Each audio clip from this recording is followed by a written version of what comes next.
Godda police का नशा मुक्त अभियान विभिन्न कोचिंग संस्थानों में विद्यार्थियों को शिक्षा, जागरूकता और सुरक्षित भविष्य का दिया संदेश। नशे के खिलाफ जंग केवल कानून के भरोसे नहीं जीती जा सकती, बल्कि समाज और युवकों की जागरूकता, भागीदारी से ही इसका स्थायी समाधान संभव है। इसी उद्देश्य को लेकर गोड्डा पुलिस ने जिले के विभिन्न कोचिंग संस्थानों में विशेष नशा मुक्त जागरूकता अभियान चलाया।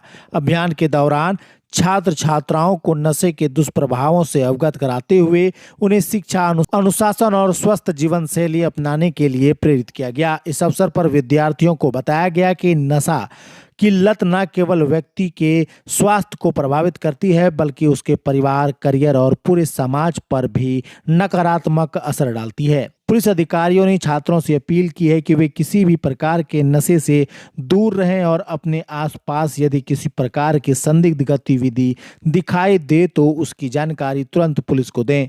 अभियान के दौरान जन जन का यही संदेश, नशे की लत से मुक्त हो अपना देश, नशा नहीं, शिक्षा अपनाओ, अपना भविष्य उज्जवल बनाओ तथा हम सब का एक ही नारा, नशा मुक्त हो जीवन हमारा जैसे संदेश के माध्यम से युवकों को जागरूक किया गया।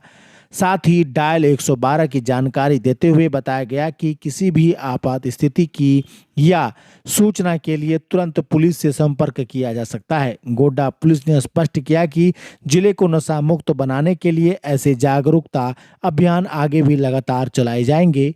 विद्यार्थियों ने भी नशे से दूर रहने तथा अपने मित्रों और समाज को इसके प्रति जागरूक करने का संकल्प लिया। पुलिस का मानना है कि युवकों को सही दिशा और सकारात्मक वातावरण देकर ही नशा मुक्त समाज का सपना साकार किया जा सकता है। को लेकर के आज कोचिंग संस्थान पहुंचे हैं।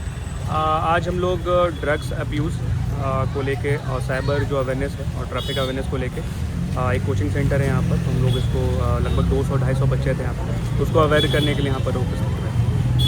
बच्चों से क्या कुछ बातें हुई, क्या कुछ बच्चों ने कहा? बेसिकली हम लोग जो सबसे इम्पॉर्टेंट चीज़ था कि ड्रग अब्यूज़ का रीज़न क्या है, इंडिया कितना इम्पैक्ट है इंडिया में इसका, झारखंड क्यों वनरेबल हो चुका है आज के ज़माने में, और क्यों क्या सोशल, इकोनॉमिक और पॉलिटिकल और डेमोग्राफिक रीजंस क्या हैं ड्रग अब्यूज़ का, ये सब लोग बहुत ही विस्तृत रूप में इसका चर्चा की।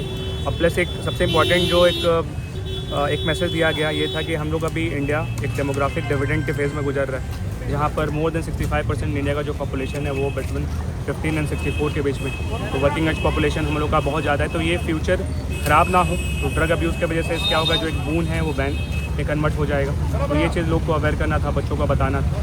तो बेसिकली हम लोग इसको अच्छे से तरीके से विस्तृत रूप में इसका चर्चा है। ये तो अभी बेसिकली हम लोग जो बताएं इसमें डिस्कशन भी हुआ कि इंडिया जो है, इंडिया का जो ऐसा ज्योग्राफी है वो है कि सबमर्ज्ड है between golden crescent and golden triangle. तो हम लोग बेसिकली जो नॉर्थ ईस्टर्न रीजन है वो थोड़ा ड्रग्स से ग्रसित है, तो बेसिकली उधर से ही ड्रग्स जो आते हैं इंडिया में, जो इंडिया के इंटरनल रीजन में उस साइड से ही आते हैं। ऐसा नहीं है कि बहुत भारी मात्रा में आए हैं, छिटपुट जो चीज़ें होती हैं मिक्स ड्रग्स हैं वो पहुँच रहे, उसी रास्ते से पहुँच रहे हैं।